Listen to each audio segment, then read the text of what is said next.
Welcome back to Two Kims. One pod. I'm Peter Kim, and I'm Eunji Kim. Hi, and welcome back to the pod, folks. We have so much to talk about today. I'm very excited. This is our first pod. Back from all the travels. I've been traveling a lot. Oh my god, I'm so exhausted.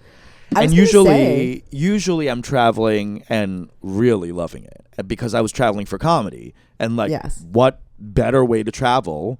What better reason than to do comedy? It's the dream. And I'm always, it's the dream. And it's so exciting. And to being in different towns, especially Chicago, where the comedy is so fucking great. But I will say it has been exhausting. I am so exhausted. And I'm realizing it's because I haven't been traveling like I usually travel, which is alone, staying alone, hotels, Airbnbs, the whole spiel. But I was staying with friends and family, and there's no time to be alone and recharge, and that really is making me crazy. It's really driving me up the fucking walls. I'm not my best self. I'm getting pissed off at little things. The other day, one of my friends was like, "Hey, do you want orange juice?" I'm like, "No." And I'm like, "Why am I getting so upset about orange juice?" It's because my friend was talking to me.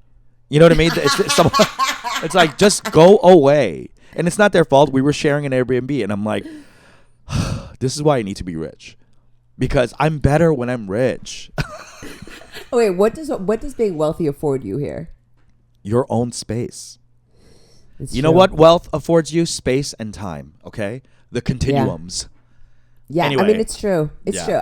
I mean, there's a reason why people that come from large families are so amenable. They're they're socially acclimated because you have to get along. When you're in the mix like that, you have no choice but to get along with everybody. That's a survival instinct. Yeah. But when you are, there's a lot of affluent people that grew up in mansions, so they all had their own spaces. I knew a friend who had a wing.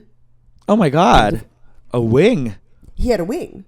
So he comes from a relatively, there's three in the family, but because they had their respective wings. Yeah, north, south, east, west. So he didn't have to really get on. He's had the privilege of being an asshole, sort of, I have the personality of someone who's privileged, but I did grow up in a tiny home with other people. Tiny, yes, with brothers. With brothers. I'm not an only child.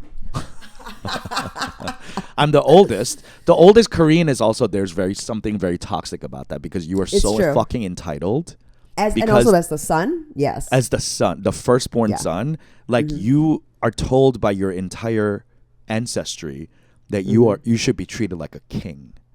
I mean, you're the first in the book. You're the first in the book. You're the next. Right. I mean, let's go. Yeah, I'm the creator of legacy, the carrier of the name. So I did grow up with that amount of you don't have siblings, but my younger brothers, I feel so bad for. I talked to my middle one, Arlen, the other day, and I was like, "Oh my god, do you remember when we were young? We're 7 years apart."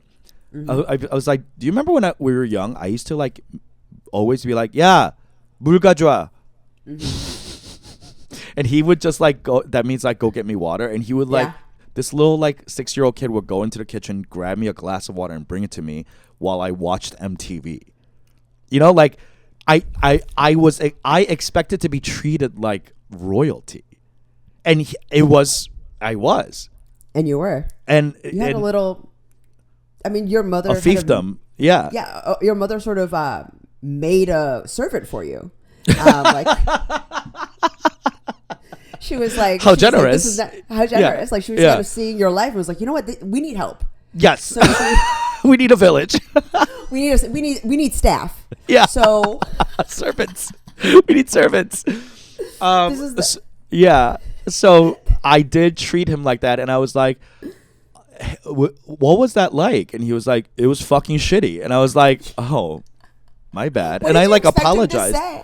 No, well, I imagined it to be shitty, but I just didn't know if he felt it was duty or I wanted to get his perspective about I see. Did he think of it as shitty, or did he think of it as well, all other older brothers make their younger brothers do it, so it's not different for me, you know what I mean?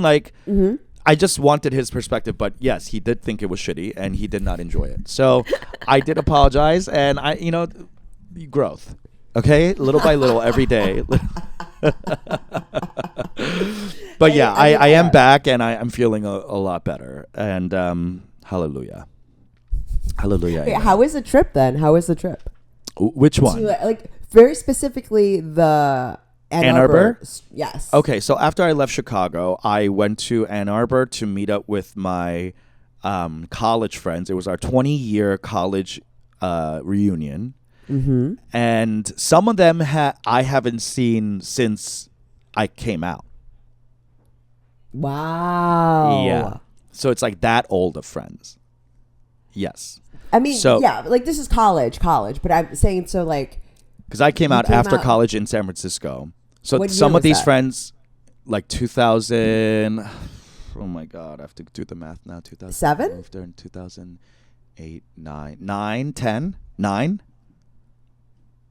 Like my late 20s. No, yeah. It was 2009? Because that was the summer that you went to Europe? No. I went to Europe during the winter. Yeah. And it was cheaper 2012. Tickets? 2012. Okay. So this is 2009. This is a full, 5 years after you graduate? 5-6 years after we all left college. And some of us, because we were New Yorkers, we would see each other.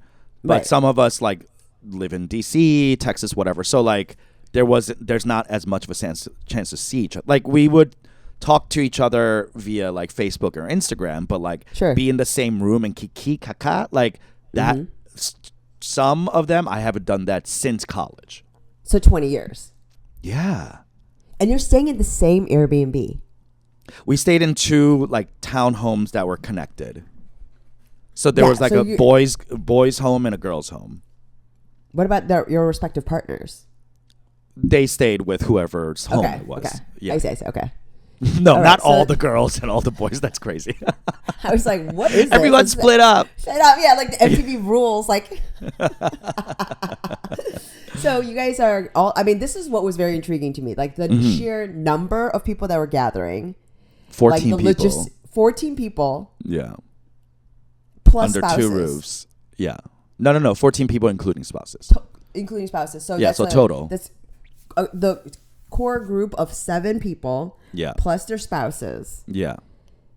2 townhomes. Yeah. 1 weekend. Let's see who remains friendly and who starts drama. No, it was a huge, tall order. We had never done something like this before. Yeah. And even, you would love this, even in the beginning of the planning stages, one girl, Jeanette, she's like the type A, like, let's get things, she like booked everything. And Absolutely. was like, let's do split wise and like split it up or whatever. I didn't even know that was a thing. But I just went and didn't pay for anything because I was like, I don't want to be involved. Just tell me who I owe. I'm that bitch. I'm like, I don't want to do all this. Of just course. I'll Zell you. Someone get you the bill. Someone get you the water. Yeah, exactly. So entitled. I'm not walking up to the register. No, you get it. No. Check, please. So we all went out. We all arrived like at kind of different times, but as we were like arriving, it was very like MTV Real World. We're like bringing the bags and like, yes, that's literally what I'm thinking. Yes. Yeah, it really was that. Like and everyone's some of us sitting in the living room, like looking to see who's next. Like, yeah, okay. And some of us are spouse stuff with people that we have never even met. You know what I mean? Wedding. Oh, right. Because we either didn't go to the weddings or whatever. You know, so like it was very much like, whoa, like a lot of people meeting Eric for the first time. Right. So it was very much like, oh, hey, yeah, Phil, I congratulations or whatever. You know, yes. So like it's the first meetings. We're all feeling each other out. And to be completely honest, I was like, how is this going to go? Because there are our crew tends to be very like girl heavy, right? In that like the girls run the show, and the guys are just like along for the ride, you know. So like, of course, yeah. So I don't know. Some groups are like all guys or whatever, you know. But like, that just wasn't my life. And so yeah, like I'm a always nightmare. Sounds like hell. Sounds no, okay. truly, I could never. I was like, I'm hanging around these like fucking opinionated bitches. So like Yes. so they were in charge of everything and like doing everything, and I was like, okay, let's just get on board. And the husbands, all of their husbands were very cool. Like all of them were chill. And I was like, I don't know why I was like not afraid, but like nervous, because I was like, these are all my friends. So like whoever they chose are going to be fucking dope. You know what I mean? Like I should have just known that. And that's what it was. Like we came and I was like, oh, duh, we get it. And the best thing about it was there was zero like nasarum. Yeah. You know what I mean? Like it was all nostalgia, all love, all laughs, all like fucking roasting each other and just like going in deep with inside jokes and just being close. Yeah. You know what I mean? Without a need to like reintegrate. And that felt gorgeous. It really felt so good. It felt to me, that's family. That's family. That's like family. To be able to just like slot back into right back in. Yes. And how like in our like adult worlds, we're rarely afforded that space. We're always in new spaces with new motherfuckers that we have to find new connections with. And also, like, you're constantly trying to find common ground. Like, I talked about this in my solo, but I talked about this in my solo show. But the reason why old friends, I think there is like this connection and like this stickiness to the relationship, even if you see them much less frequently than adult friends who are in your life and closer to you geographically, is because fundamentally there's something about knowing your friends' parents. Yeah. Like seeing them in their home, like when you see your friends' parents in their home clothes, like looking through a refrigerator and they're like making some bullshit small talk with you, and you can see, you see the shit. You can put your friends inside of a different context. Yeah. Like altogether then versus like people now when they meet your parents, it's always like in this like strange, very formal context, and your parents are on their best fucking behavior. Exactly. With your old friends, they're on their worst. Because you're in the house. They don't give a it's like you're in our house. Yeah. They're just yelling at you in front of somebody that like they don't. You know what I mean? So yeah. And it's like, and these are all, by the way, like Asian friends. So like there's all the spouses are the whites. You know, we had no white friends. So like it's them coming to our culture and being like, oh yes, we are creating half white, half Asian babies together. Like. It's not the other way around where usually we are like the tokens in a white group, you know? So like that felt so good, you know, like so like yummy. And like, God, I just forgot what that felt like. I just don't, even if I'm hanging out with Asian comedy people, like it's not the same. Like it's always still this like coworker vibe. Whereas like college friends are just family, you know, like, ugh. And yeah. And so that was really cool. It was also cool that nobody had changed. Not one of us were different. Like, I'm gay now, right? Like, so, like, I fuck boys, but, like, the person has not changed. You know? So, like, that was so refreshing to be like, oh, yeah, all of you are the same fucking hot messes that we all were in college. We just have more responsibilities. Absolutely. Yeah, that was so cool. I love that feeling.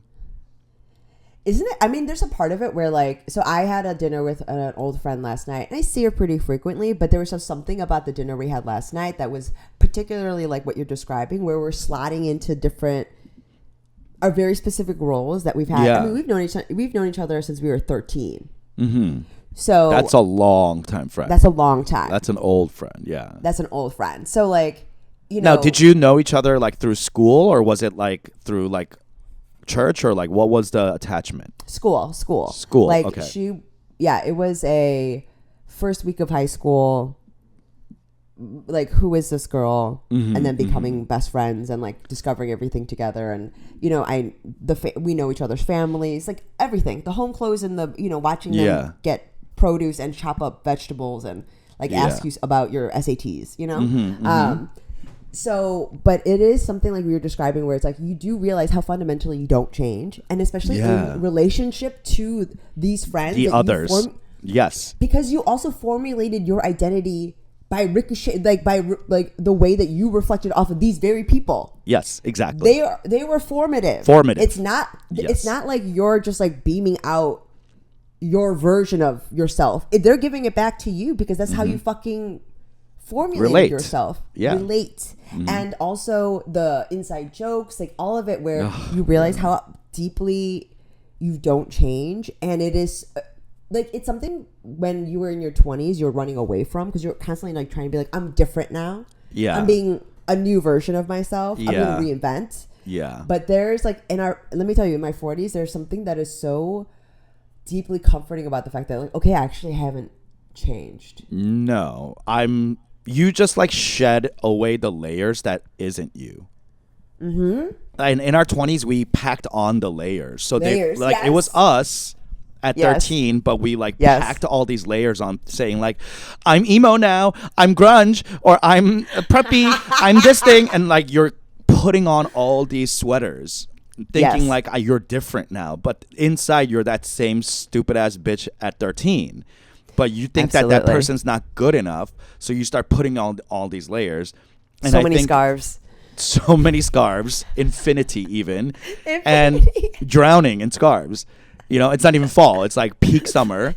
And we're all walking around like these big balls of yarn. And we're like, see, I'm different now. It's like, bitch, you're the same fucking garbage bitch. And then I think through comedy, we really start, or any type of art, you start peeling back those layers you pounded on. And you hopefully get to, you know, cut through all the calcium buildup and the fucking tartar, the deposits, and then you get to the root of the undergum periodontal disease that is you. And you realize that like, oh, and that's great. Like, not even great, like there's no like judgment upon it, good or bad. It's like enough. It just it's is enough. It just is like there's nothing more for you to give or to put on. Like, that's it. And that's the beauty of going from 20s to 40s. That's what I realized, was that I spent 20 years really what you said, like running away from me. Yes. Yeah. And as these other people, they didn't do art, but they had children. They had families. And through having children, I think they are realizing like, I don't have much else to get. Like, you get this or nothing. Because you're too tired. You're exhausted. You're too tired to fake the funk. Because you cannot fake the funk. You cannot. To bring it back to people who've watched the Ajima show. But I mean, like, because you know what? It takes work and effort to hold up these artifices. Absolutely. Because it's not genuine. So then as something about it is very specifically parenthood, certainly. Or I would even argue just like falling in love. Like, being truly loved by somebody does allow you to become a more authentic version of yourself. Absolutely. Because you're being loved unconditionally, and which feels insane. I'm sure for Asian people, like, you know. And that's for friends or family or anything. Like, it's not just romantic love. It's like people who really just accept you and don't want a different version of you. Like, they're not seeking a better version. Like, there really isn't one. And that's really comforting, and like, that feels good. Did you find that with your girlfriend last night at dinner? Absolutely. And it was just like, it was one of those things where, you know, because I was thinking about you this morning, like specifically going to Ann Arbor and like seeing all those friends and like the version of yourself, and like sort of, because you were a little worried because you were tired because you had been, you know, constantly around people, and you were like, I'm just tired. And I kind of felt the same way last night, like just being like, it's just, you know, I've been just very, very busy this week. Yeah. And you forget what it's like sometimes, especially as performers. I think we have to give a lot inside of a social interaction. You know, like we have to kind of be this version of ourselves. On. And, you know, with these people, I didn't. Yeah. She was. And it was like very fun. And it was a social interaction that was rejuvenating. Yes. Nourishing. Yes. And I didn't need to give like that, and it was just it's just a relief to feel that, because I think I do forget as a performer that that's something most people find social interactions to be nourishing, rejuvenating. Like it's like, and for me, it's always just like work. Yes, work. Absolutely work. Always. Yeah. So I mean, it was just, and then to have it be reflected in this way where it's such an authentic version of yourself. I mean, this is the thing. I think that sometimes in our current culture, like we think too quickly to discard old relationships and friendships, especially like if they're not serving you. And it's like, I think there is value to maybe putting friendships away that are like toxic or whatever, that are unhealthy, sure. But I'm not someone that's like Xing anybody out of my life. I'm truly. You're not burning bridges. I not anymore. You have. And so, you have. I have too. Yeah, not anymore. But yeah. like, I just think, and honestly, even the people I don't think I have enough like reason to burn a bridge anymore. You know what I mean? Like, there's no one that like would upset me like that, unless like something crazy happened, like where they really like did me dirty. Yeah, I mean, I honestly think that even in the name of vengeance, I would like keep somebody around, because who knows when I can mete out justice, you know? You never know. Yeah. I mean, I just think that like even people that don't serve you or like have toxic, I will make this case right now for people that are like, you know, you have to cut out people all the time, or like people that are like, just like, this is a big trend I see on TikTok, like about like toxic people cutting people out, like these relationships. And I'm like, you put people on the back burner, but there is something about just like having a friend around for a long time that I truly do think there's like some sort of intrinsic value to it. There are so many New Yorker articles. 100%. Just by virtue of the fact they've known you, you know, just like an old item, like any old thing sometimes just has value by the fact that it is old. And sure, yeah. Well, as long as you have an mean? emotional attachment to something, you know, and that could be a person or a thing or whatever.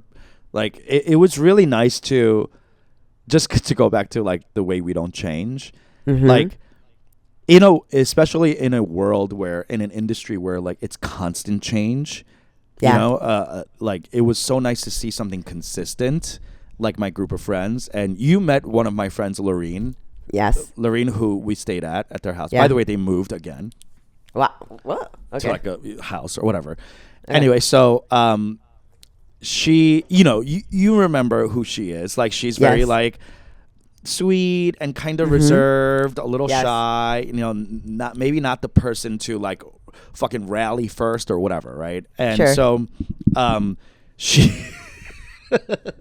she kept talking about how like everyone's gonna be drinking at the game. We went to the game, the football game, and paid $165 Go Blue per ticket. It was homecoming.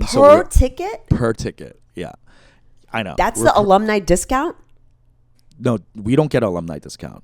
You get either student tickets or it's regular tickets. There's no alumni tickets. I know.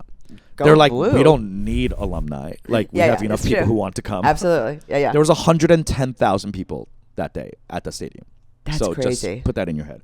But anyway, so we're there and we're great seats, whatever. So we go, and my friends are bougie. Okay, so $165 to me is like, whoa, but for them, they're like, whatever, you know. So we got the tickets. Before we were walking there, and Lorene's like, I hope I don't faint. And I'm like, what are you talking about? She's like, I've been fainting. And I'm like, that's not normal. She's like, I don't know. It's like low blood pressure. I fainted on my birthday last week. And I was like, you're fucking kidding me. Oh my God. And then like, fast forward to we get to the game. Everyone's like getting drunk, tailgating before the thing. They're literally stopping by frat houses and doing 2-story beer bongs. Like, crazy shit. Yeah, crazy shit. And of course, you know me, I'm not drinking. So I'm like to Lorene, I was like, I'm just going to get high if you want to like do edibles. She was like, yeah, I could do an edible, like a gummy. And I was like, oh, I don't have gummies, but I have a drink. Yeah. So I was like, it's 100 milligrams. So I'll drink like most of it. Eric will drink the rest of it. And we'll leave you a sip. So she takes like one sip, and then she's like, maybe not. And I was like, take one more sip. And she takes one more sip. And she goes, okay, I'm feeling good. And then we go into the thing. It's so hot that day. And there's no shade, by the way. There really shouldn't be, because football's in the fall and it's chilly.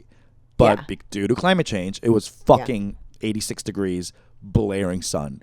And there's 110,000 people around us. So everyone's screaming, blah, blah, drinking, whatever. She starts getting dizzy. And she's like, oh my God, I don't know. And she's getting so high, she can't like concentrate. And she starts passing out. And her husband, Dave, has to drag her out of this stadium. We're in the front, basically like at the sidelines. So he has to take her all the way out of this huge stadium. And the next thing we know, on our group text, we get a photo that he took of her on a stretcher going into the ambulance. Oh my God. Wait, he had to call the ambulance, or did they pass? No, they were somebody? there. There are like stretchers and ambulances there at every game because people do stupid of course, shit. Yeah. So she gets like carted away into a cooling bus and like stuck in with an IV to rehydrate. Right. And this was literally like kickoff, the first play, and she was like, ah! So they didn't get to watch the game at all.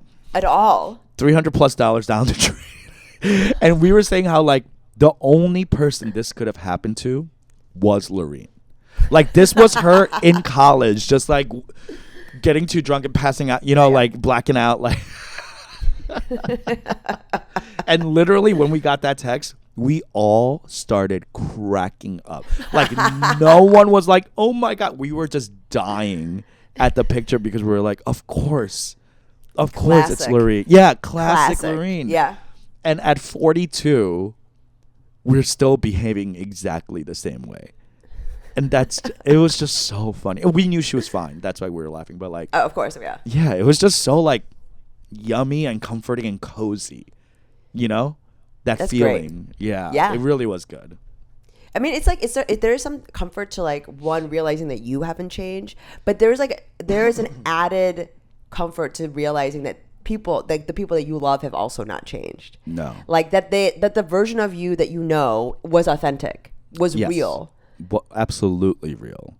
And so it like affirms real. your yes, and it affirms this like version of reality that you have. It's like so, and also that you're in Ann Arbor, like you know what I mean. Yeah. It's as a college town, like it's just so.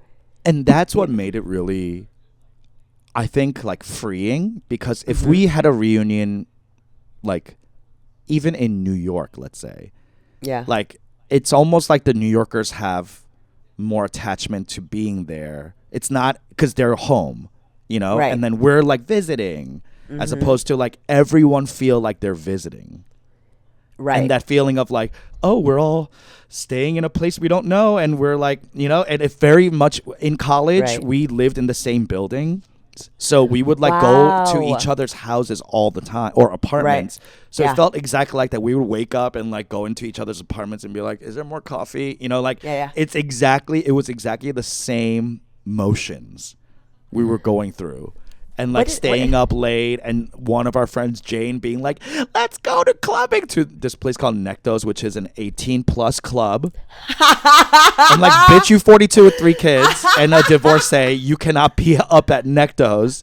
But she like, and then we're all old now. So we're like smoking weed, and it's like 1 a.m. And we're like, no, we don't want to go. And she's like, you pussies, you fucking suck, you're boring. And then 5 minutes later, she was clubbing. She was like truly like booty shaking at the club. And we're like, this, of course, that was Jane in college. Like it doesn't end. That's so funny. What did LB think? What did Eric think about the experience, like meeting this side of yourself? He loved it. He didn't like hear stories of me that he hadn't heard. You know what I mean? Like he knows all the stories. It's just like the messy version, as opposed to like the comedian he met, So like, yeah, it's like the messy. We also played this game called, like who's the most likely to, and then people point. So I said we should play who was the most likely to go back to like in college, who would have been this guy or whatever. Okay. Yeah. And every time it was like the messy one, like the person fucking like getting drunk and screaming and throwing things, the person getting drunk and like blacking out and making a fool out of himself, the one like falling and having to go to the ER. Like it was everyone was pointed at me. You know what I mean? Like, so I was like, that was a moment where I was like, oh yeah, I was really like looking for attention. Sure. I mean, and to escape something, right? To escape your feelings about things and, yeah, but you could get drunk and go to your room and like cry.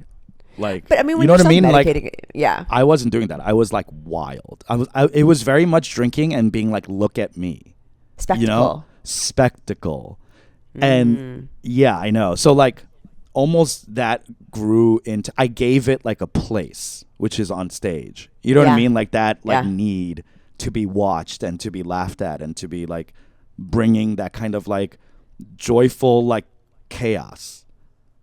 Yes. Has translated to stage as opposed to like drinking, doing it for not doing it for my friend, doing it at my friends.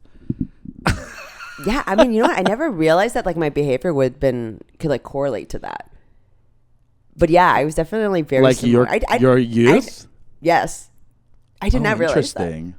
What? I'm gonna like discovering this stuff on live. Wait, what? In real time? In real time? Wait, you're telling me you never looked at your need for stage to your need to be for like attention, like when I would get drunk and stuff like that? Yeah. Yeah, like a messy. Interesting. Maybe it's like a willful. You thought you just grew out of it. Yeah. Yeah. I get that. Because you're like, well, I'm not that person anymore. Like, no, bitch, you are. You just gave it a space and time, a continuum. Yeah, I mean, and also like, oh God, yeah. This is really getting. Oh shit, yeah. I mean, especially like during pandemic when I couldn't do a lot of shows, and then like how I was like leading. Jesus Christ, yeah. Why did you go back to like being a drunken fool for friends? Yeah, I mean, just like kind of drunkenly, like kind of making like nights too chaotic, much. Yeah. Interesting. It never occurred to me. And while you were on stage, you would curb that. Oh, absolutely. I knew that I was less obnoxious. Like I knew immediately. Like I was less like asking people at the subway, like, "How's your day going?" You know, I was doing that all. I was doing all that shit less, and I knew that. Where's the subway? Is your obnoxious trait? What? You know when you like chat up, like what do you like a rando? Yeah, like just like anybody that's like in a surface context, being like, "Hey, da da da." Like I was way less obnoxious. I knew that, but I thought with the drinking thing, it just. Yeah. Like I'm just having it be a normal interaction as opposed to like me thinking being like this is gonna be the most incredible interaction you've ever had. And so I knew that was definitely went away because like yeah, I mean I just really felt compelled to make everything so interesting. Everything had to be so like the drinking but the drinking I never correlated with that. I mean it just for me in particular like meeting your high school friends was also very illuminating. Like it's just like it's context. It puts you in context, and it's like because you can tell us and tell me all these stories, all that stuff, but then seeing the people that you did that with, like actually meeting them and seeing their personalities and like hearing how they tell those stories, vital. Like it really is. It's like it should be. Like you know when people get married, like they always like recommend that you go see like a person in like some religious like leader a counselor. Or something, like kind of counselor of some kind. What you should do is like have to go meet like every friend that like you ever told a story hometown about. Friends. Yes, and like whenever you've told a story about it, and have them recount the same story. Right, and like, see where the difference is. Yes, just put you in some context, you know, because it's like. Because, you know, some people are always kind of trying to escape versions of themselves. But, yeah, I think that's so vital. I mean, I like this is like boggling my mind, this like thing about the drinking. I mean. Okay, well, let's get into it because before we started the pod, you had revealed to me that you had new meds. And you had new meds, yeah. On time to the podcast today. Actually, I was late. So let's get into that. How did this happen? Or why? So I was off. I mean, I've been like, I just started doing like ADHD meds, like whatever, trying to figure them out. They were you also on SSRIs or like any type of like antidepressant or anxiety or something like that? No, I was like kind of on or off, like just depending on whatever I was like feeling or period. I no. Okay. Just short answer, no. But now I'm kind of taking it with, like I'm taking like a Wellbutrin whatever version, but I'm taking I was taking Adderall, and it was fine. It was okay. You know, it was just like it was fine. The lower dosages of it made me feel very speedy. Like I didn't like it. So, but the higher dosage wasn't speedy? No. Oh, interesting. Yeah. Okay. So like I would have thought it was the opposite, but I don't know. I just like felt more fucked up at the 5, 10 sort of things, where I would like feel my heart and I would feel crazy. That's like, how I felt when I was prescribed Adderall. I was felt methy, and I was like, this doesn't feel right. Does not feel right. And so, but then at higher dosages, I felt fine, like truly like zoned. And but there's like a huge Adderall shortage or whatever, so I have been off for a little bit and sort of like being a little more judicious about when I was using up the last bits. Yeah. And I was finally like, it's been whatever number of months. I was like, let's try something else. Like there's another kind of version of this. What about Vyvanse? Got the Vyvanse filled up, been on it for like a week. It is crazy, Peter. Like what? I'm not speedy. If like the Adderall, I'm realizing it's like even at the higher dosage where I felt fine, I was still feeling like kind of speedy. Agitated. Yeah. This feels crazy. Yes. Yeah. But this is sort of a different sort of math, I guess. But I feel I don't know clear. I don't know how else to describe it aside from the fact that I have shown up places and been the first one there. It has never crazy. happened. No. Never happened. But why to me in is my that life. happening? I don't know. I mean, I'm just like recognizing like how long something is going to take and making sure I have enough time to get there. What? Wait, what? What do you mean? Are you saying you're considering how long it might take me to get somewhere? Yeah, you're planning? Like, yeah, planning. I mean, it's just like I always plan, but it just never. I'm like very, very anxious about everything, and so like I will like plan for things and like make sure I'm doing things and I have a list of stuff, but it just never works out. And it's like I don't know how else to describe it, but just like something happens and I'm doing something for 5 minutes too long, and then all of a sudden it's done. And it's almost like being aware of when I need to leave fucks me up. So I'm nervous about it and not doing it. And so then I you like spin about it. Yes. And then I'm like, and then at the end in the 5 minutes, I'm like, oh, I haven't done all these things. And see. The anxiety being gone and truly like kind of. So you don't feel worried about stuff? I do feel anxiety like a normal person, but not it. Just like global, yeah. Yeah, of course. I mean, I literally was thinking today, Peter, I was like, it's crazy because for the first time in my life, I am not being driven by anxiety, or like I don't have all this anxiety about things that I'm not doing or things I've done wrong. I'm truly just tired because I did stuff. Like It's a different, like it turns out like if I actually did all the things that I had set out to do, I'm not. It is actually a lot of stuff. So I'm tired, but normally you would put out things that you need to do and then be anxious about not doing it, and then also not get them done, and also try to get them done. Tired about being anxious because I'd just be up and try to finish everything in a crazy amount of time, and so then I'm like cramming. And then like trying to do it and not being able to finish everything because like a lot of stuff now, it's not like studying. How is your procrastination?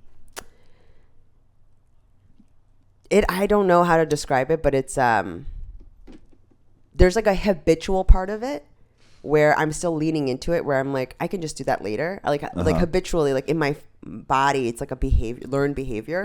Right. But I'm actually like then just like being like, no, just do it, and then I do.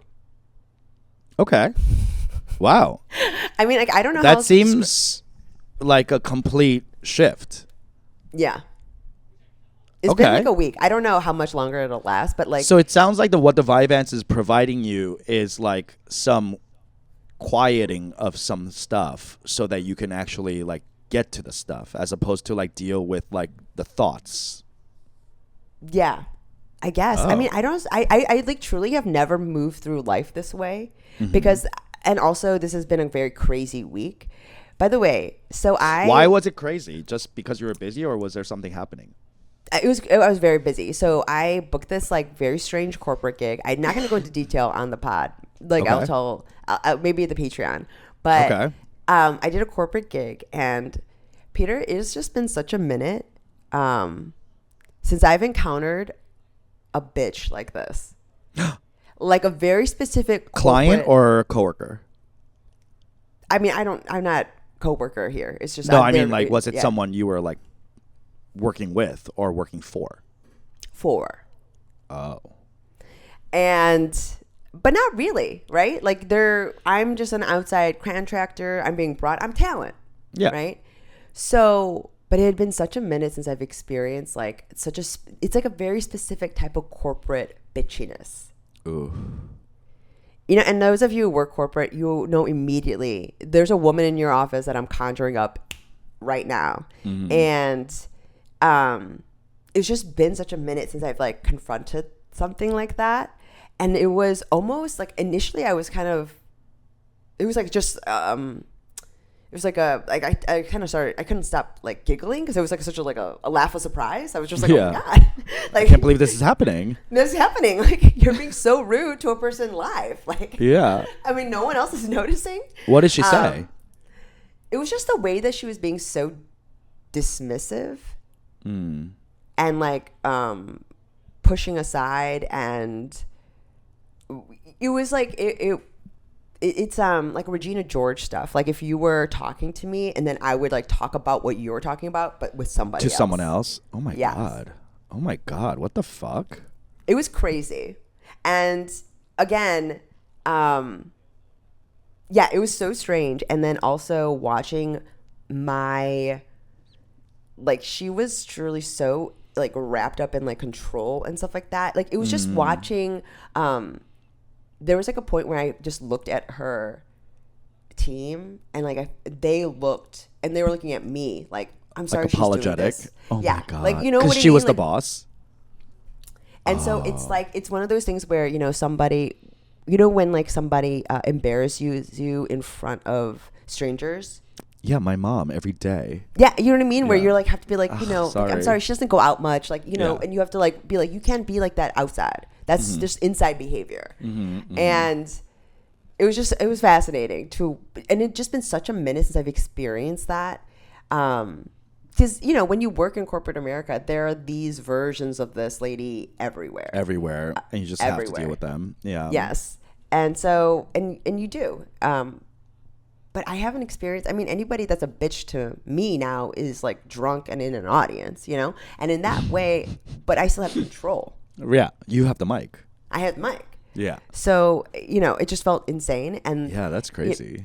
yeah, I mean, and especially because the only other kind of bitchiness I might experience might be like as a service person, like might be bitching to me, but they're a service person. Why would they be, you know? And this person I was like indebted to.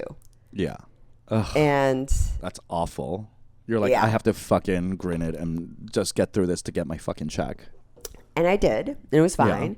You do it. That's the pro. I do it. It was fine. It was good. It was great. But it was like crazy to feel like she like almost intentionally tried to sabotage.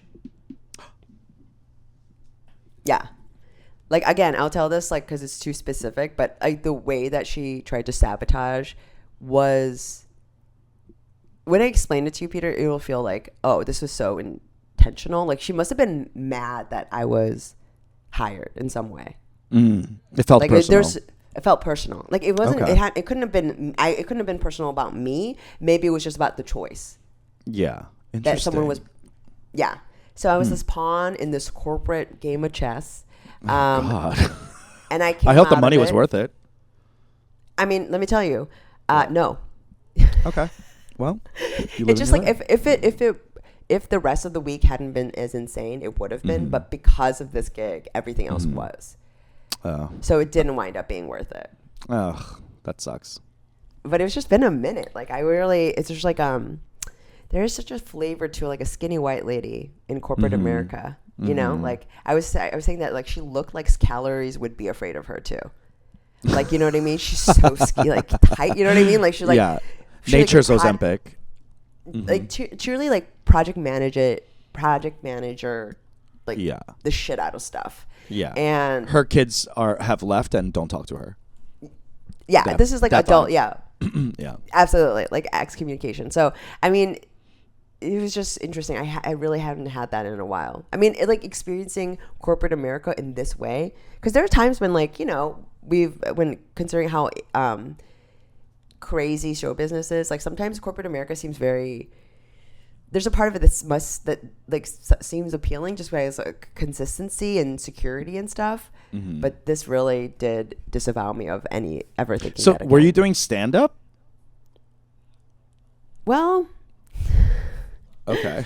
I was because I was wondering, like, if you're just like a stand-up at a corporate gig, like none of this would even matter because like you're just paid to go up there and do your thing. Yeah, it could have been that. Okay, so it wasn't. But it wasn't. Okay, that sucks. I mean, it could have, and it would have been very fun. And but yeah, no, it did not turn out to be that way. I mean, it was like my contribution wound up being much less, so it's fine. But yeah, that it could have been very easy, very fun, and very whatever. But it did not turn out to be because, you know, some people are like need I don't know, like it's just like when you see other people's mental illness in this way, you know, it's tough. She was such a bitch. Oh. Well, it's just I'm been sure a minute since I've experienced that. Yeah, I mean, again, without the details, I'm not really sure what you're talking about, but it sounds like it was awful. I went to San Francisco I just got back yesterday, and this is the went Improv up Fest. It was, yes, and it was at the theater that I started, and they were doing their first festival because they just got their liquor license. That's so exciting. So exciting. They bought a building. Like, it's like wow, little theater that could, you know, just really black box 40-seater, just really like tiny little organization. But it was cool. It was cool to go up. Me and Mike went up and did 2-prov, and I taught a stand-up class. And awesome. Yeah, a workshop, a 3-hour workshop. Only 6 people enrolled, and 5 people showed up. And at first I was like, oh, this is going to be tough. Like, how am I going to stretch 3 hours with 5 people? We went way over. We went way over. So it was cool to like teach stand up to people who are clearly like improv people who are trying to cross over type thing. Yeah. And it was everyone's like first. Basically, there was one person who had a little experience, but like not really, and that makes sense. If you're taking like a stand-up workshop, like you're probably not at the mics because that's basically what that is. But it was. I thought it was gonna be. I don't know. I had never taught a stand-up class before, so like I was like, what do you even teach? But it was cool to like go through like really basic stuff with them. Right. Like I was like breezing through them, like, well, you know, like I want you, like, why don't we split up and write like 3 different types of jokes, like a setup and punch and a rule of 3 or whatever. And they were like, wait, writing down like setup and punch. And I was like, you guys know what setup and punch means, right? They were like, no, can you explain that? I'm like, oh my God. Okay, we're gonna need way more than 3 hours. Like, I didn't realize how not beginner, but like how like intro it needed to be. Like, I thought these were like comedy people who like just kind of knew comedy. But even comedy people do not understand comedy Set up punch? Like this. No, but I mean, like, they understand maybe the words, but like it's not occurring to them to take it down and see and write in this way. Like what it? Yeah, that's what was so like. I guess I'm foolish for not considering that because like I guess I never taught a class before, but this one girl was like, I'm just like writing stuff, but like I don't know where the joke is. Like, what is the joke? And I'm like, and then she says, like, I'll give you the line she said. She said like, oh, I've had like a bunch of she said something about like cannibalism. She was like, you know, like, who's it hurting really, you know, like, and like maybe, you know, if you need to be a cannibal, like, and the person's dead already, like, you should eat. Like, I don't know, maybe it's because I worked at a burn unit and, you know, these people were well done, and you know, and then I was like, that's the joke. It's a joke. That's the punch. You set it up with burn unit, this, and then this well done, you know, with cannibal, and she's like, oh my god, and then she like went into it and like underlined well done, and I was like, oh my god, like, oh, I really need to step this all the way the fuck back, because they don't even know that they're making jokes. Because they're like, I'm not a stand-up.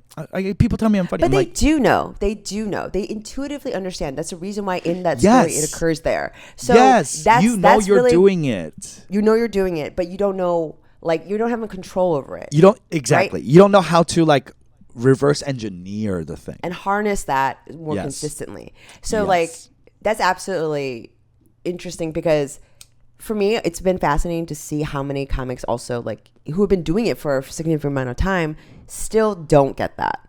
Like, the work of the writing and the thing, they'll, like, kind of figure it out. But that's why so many comics have to work it out on stage. Because for them, it has to be, like, this internal, that's the only way they write. This a natural way to, like, say the thing. And and like, that's how I am, too.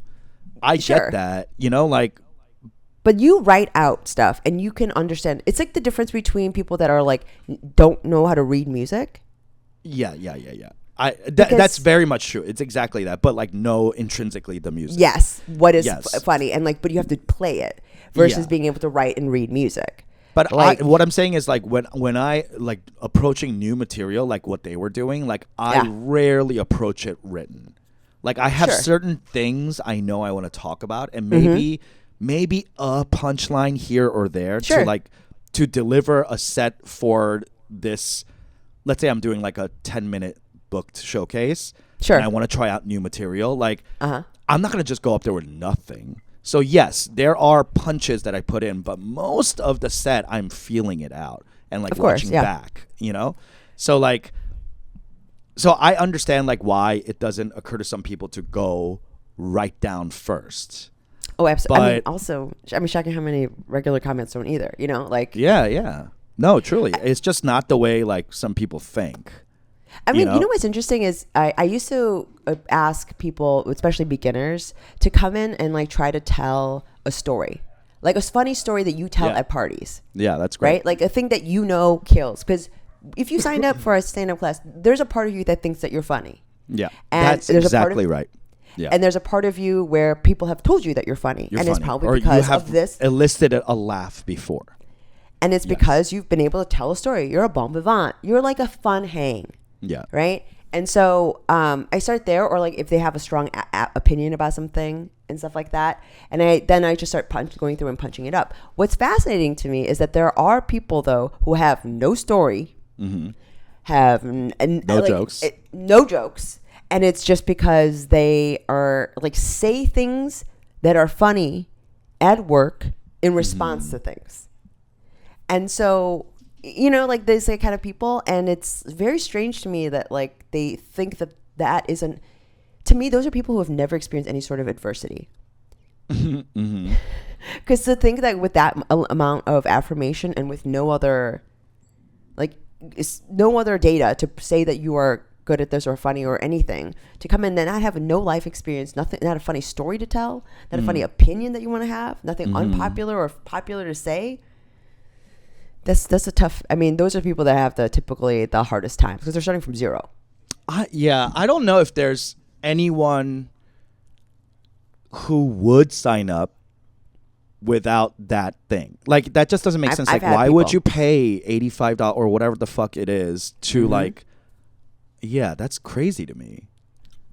Yeah, that's interesting. Yeah. Those have been the toughest ones where I'm like, that's tough. Drawing something out of them and like trying to get them to like, get why somewhere. Do you want to do this? Or why are you here? maybe I could understand some people who are just really shy and don't have that are wanting to learn something. Like, how can I get love comedy? there? Yes, How and can I love get comedy to that point? Yeah. Yes. So I could see that. But it's like I can't feel. Yeah. I as a person that's working with you for 3 hours out of whatever. Like I can't fill your hole. To like, you know what I mean? Like I can't give you life experience. Yeah. Like I can't feel this, you know. But yeah, it's very. It was so cool to like do this workshop for people who were funny. They just they couldn't like, again, like just get out of their way or like take all the sweaters off, you know, to like just be themselves. And, you know, that's really what it is at the end of the day is like you're just being yourself, but like this kind of like heightened version that's pointed, you know, that you might not be in the real world, hopefully. But like on stage, we get to see this like one specific slice of you. Right. And it was cool to have people like really enjoy what they were saying.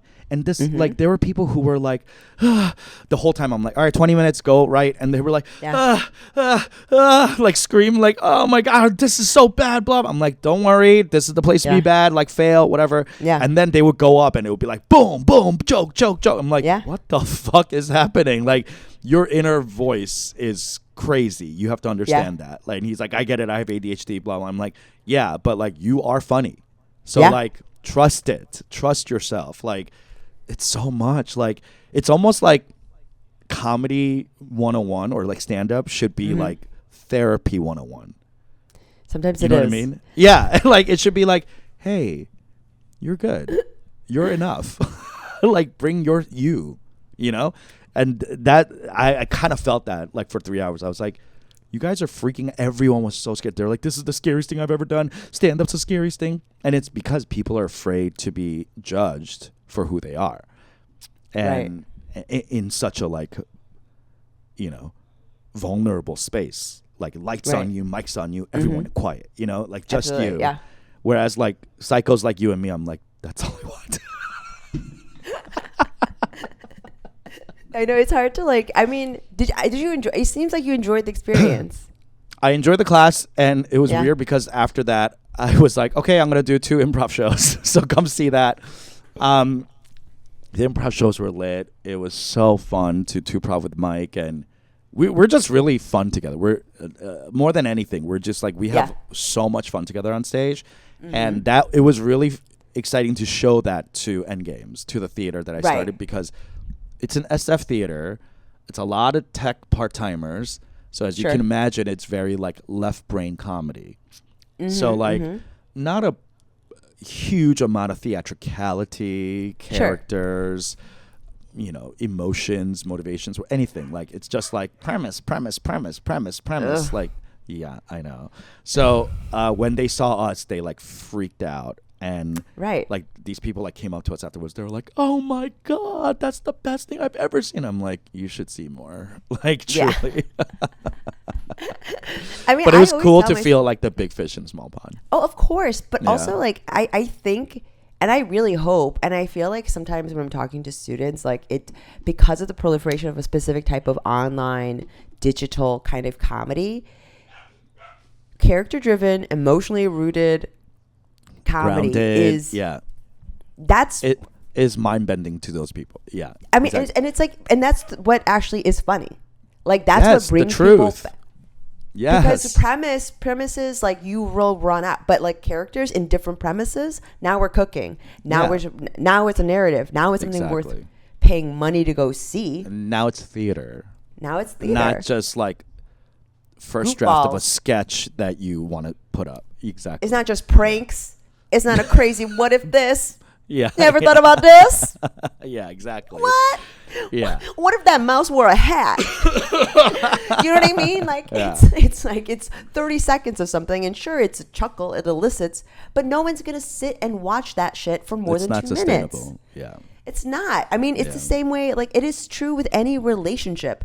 Like there are certainly relationships that you foster with someone because it's entirely premise driven. It's because you're at the same. You're coworkers. It's you're because hot on paper. your hand on paper is because, you know, there's so many premise driven relationships, right? Like because of circumstance, but those don't fucking last unless you have a genuine connection. Yeah. Relatability, you know, like the truth. Relatability, yeah. Of course. Like I'm so glad they got to see it. It's so important. And like, I mean, that's actually what a lot of the like teachers there were saying. They're like, thank you for coming and doing this, because our students don't get this kind of improv or these kind of performances ever. And it was just cool. This one girl was like, that was so crazy. Like, when are you going to perform again in LA? I'm coming to LA next week. And I was like, oh, I'm doing stand up. You want to come to that? And she was like, sure. And I was like, oh, sure. Okay. So like, it was just really, it felt good. It felt good to go back to something I started and for people to be like, come back, like do more. Of course. Like, what the fuck? Why aren't you coming back and doing more? And I'm like, oh, maybe I should. Maybe I will. Yeah. Yeah. I mean, like, there's no reason why not to. I mean, also, like, there is something about, I don't know what it's like. Truly, it boggles my mind every time I remember that you started Endgames. It's I'm like, crazy. this bitch it's doesn't nuts. even try. Yes. I'm like, why are you being so humble about this? It's like not like you.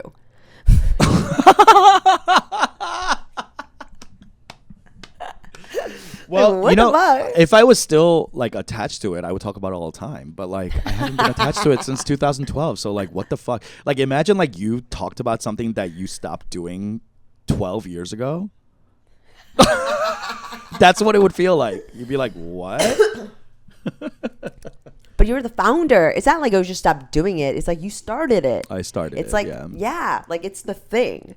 And it's like a bona fide community. It's a bona fide community and like and training center. You should have seen these people like coming in and out of the training centers and blah, blah. It's like, are you going to the show? Oh, I'm going to come to the late show, blah, blah. You know, like it was, I had a moment where like the one of the teams before us were like warming up. Yeah. And they were like, should we do like Sex With Me or this thing? Or, you know, and they're like, and I got like such a cringe tingle up my back. Yeah. And I like looked back and I was like, oh my God, no. Yeah. This is all my fault. I mean, that's literally, Peter, that's what I thought right now. I was like, your excitement and love. That. Yes, your excitement and love of improv like started this fire. Yeah, and it's like, again, been stoked by other people, but yeah, if you want to like draw it all the way back, it was because of me that this adult human man in his 30s is saying, should we play Sex With Me or a different or Hot Spot? Yeah, or Hot Seat. Yeah, I mean, like, look at your life.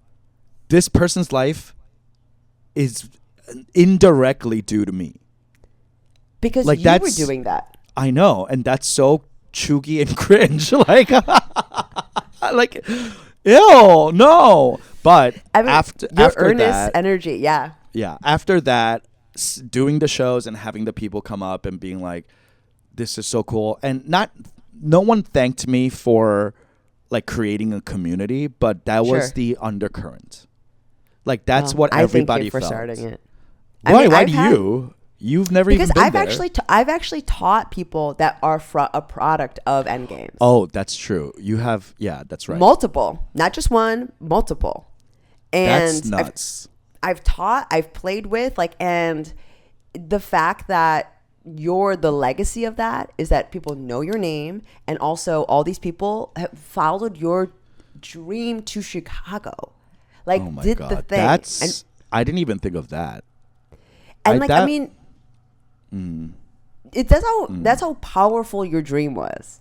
Do you know this one guy? Okay, this was like the chillest chill up my spine. Was so it's 2 teams open for us each slot, and the team that opened for us second, one of them is the team that I left, like that the fucked up relationship team, and it's all new people except for one, Max, and one of the new guys. He does the show, whatever, and he comes up to me afterwards. He was like, hey, so nice to meet you. I was like, oh, hey, good show. You know, thank you. Yeah. And he goes, hey, really brave with that Second City stuff, man. Thank you for doing that. Like, and I was like, God. Whoa. Yeah. What? like you're in San Francisco Yeah.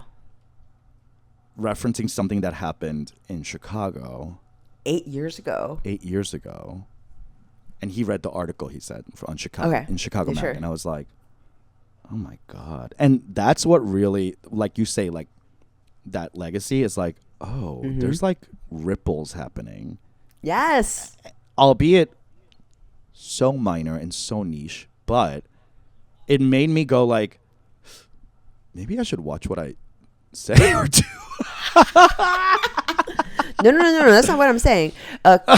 Keep subscribing to the Patreon. Peter's going to stay messy, continue burning bridges. We guarantee it. Yes. Tune in for all the mess. All right, folks. Thank you so much for listening, and we hope you had fun with this podcast. And check out the Patreon. There's a bunch of new footage that we filmed in Chicago that's going to be posted in the next weeks. So enjoy that, of course. And also in the Patreon, you could listen to the first 100 archival episodes. You're the only one that could listen to that through our Patreon. You could listen to how we started, the post-Trump era of 2017, oh my God, yeah, the Ajumma show. Like, those were really riotous times. So go check that out. And thanks for listening. We'll talk to you next time. Bye. Thanks. Bye.